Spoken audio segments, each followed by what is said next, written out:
就會有積水嘅，咁啲運動員都開始上線㗎啦。咁留意呢，就第4線嘅郭俊廷，第5線呢，就係國家隊方俊晴，同埋第7線嘅安川飛翔。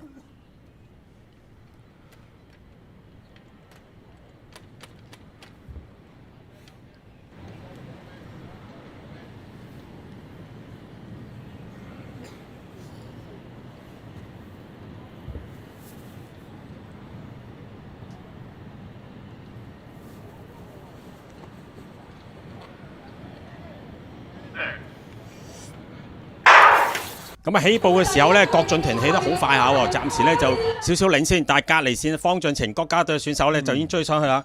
哇！但係兩個一齊壓線喎，睇一睇邊壓人先。收步真係哇，好快喎！好有實力啊！好犀利見到國家隊方俊晴10秒32咁啊，郭俊廷收少少步咁，但係都係以小組第2名嘅成績呢。睇睇先啊，因為佢起跑呢其實就快過國家隊嘅方俊晴嘅。咁但係呢個方俊晴一加速呢，又上翻去，咁佢嘗試再追上去。不過嚟到呢度，佢見到隔離左右都冇人呢，就算數㗎啦。咁啊，日本運動員第3碼攞到個大日本啊，安川飛翔啊，第3嘅，因為頭3都可以入到決賽㗎啦。咁另外呢，就睇細 Q。馬來西亞選手就係呢一組第4。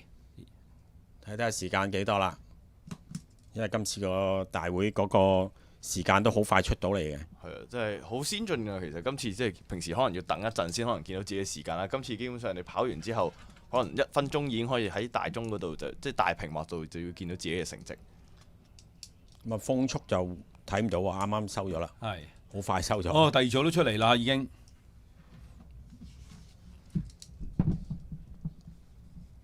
咁啊，另一位香港代表啊，